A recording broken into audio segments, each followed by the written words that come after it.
yan kami ay pumalaot at sana po ipapalarin dahil bibihira lang po ako makapunta sa dagat dahil wala po akong laging nakakasama, kaya ayan sinamantala pong pagkakataon habang may kasama ko makapamana at may mahanap na biyaya. At ito po ang aking binamano ay isang dalagang bukid ayon sa pool.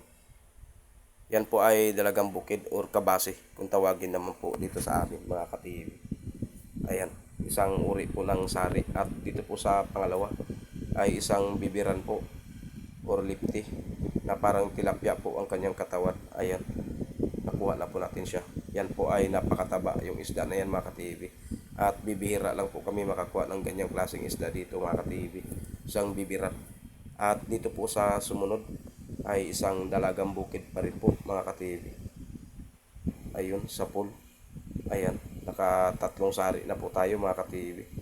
Ayan, magkaparehas lang po ng presyo yan dun sa bibiran, yung dalagang bukid or kabase na yan mga ka-TV. At dito po sa sumunod ay napakagandang klaseng isda na masarap sa inihaw. Ayan po mga ka-TV, yan pong isda na yan ang isa sa pinaka natikman ko na masarap talaga sa inihaw at sa sinabawan, pati na rin po sa kinilaw mga ka-TV. Masarap po yan, yung isda na yan. Isang surahan or sungayan kung tawagin dito sa amin. At dito po sa sumunod mga ka-TV ay isang bugsi or kanuping ayun sa pool. Ayan, nakuha na po natin siya. Yan po ay masarap sa pirito at sa paksiw po mga ka-TV. Masarap po yung isda na yan. At dito po sa sumunod ay isang longnose emperor. Ayan po, ayun sa pool. Ayan, isang longnose emperor. Yan pong isda na yan ay umabot po na halos 8 o 7 kilo ang malaking nakuha ko niyan mga ka-TV. At dito sa sumunod ay isang angrat or mangrove snapper na hindi gumagalaw sa may pagitan ng bato. Ayun sa pool. Ayan, napuruhan po natin siya mga ka-TV. At napakaganda po ng kulay niya. Ayan, pulang-pula po yung kulay niya mga ka-TV. At dito po sa sumunod ay isang mapulang isda pa rin po or maya-maya. Maya-maya po na nakukuha sa kabatuan ayun sa pool. Dahil yung maya-maya po ay dalawang klase po yan. Meron pong nakukuha dun sa buhangin na nakatira. At dito po sa sumunod ay isang dalagang bukid pa rin po ayun sa pool. Ayan, nakarami na po tayo ng sari mga ka-TV at may pambinta na po tayo kinabukasan. At dito po sa sumunod mga ka-TV ay isang lapu-lapo.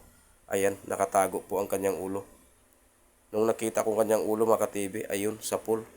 Ayan, inila ko siya palabas. Yan pong lapu-lapo na yan ay hindi po ganong lumalaki, yang lapu-lapo na yan. Ayan po mga ka-TV, at yung kulay niya ay may pagka-polkadats na kulay itim. At dito po sa sumunod ay ganun pa rin po, isang surahan. Ayan, napakalaki po niya mga ka-TV. Ayun sa pool, kaya lang hindi ko siya napuruhan mga ka-TV, kaya ayan, nagpupumigla siyang kumawala at napakalakas po niya mga ka-TV. Ayan, isang sungayan or surahan po na urig.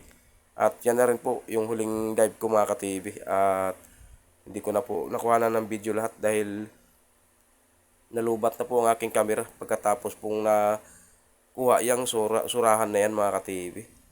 Ayan. At ito na po yung lahat ng nakuha ko mga ka-TV. Ayan, yung tatlong surahan at mga dalagang bukid mga ka-TV. Ayan po yung lahat ng nakuha ko. At ayun yung isang red labo, isang papakol. At ayan yung mangrove snapper. Yung iba po dyan mga ka-TV, yan yung payamaya ay hindi ko na po nakuha na ng video. At nalupat po yung aking camera dahil isa lang po yung aking battery. Ayan po, at kasama ko dyan si Junjun. Ayan.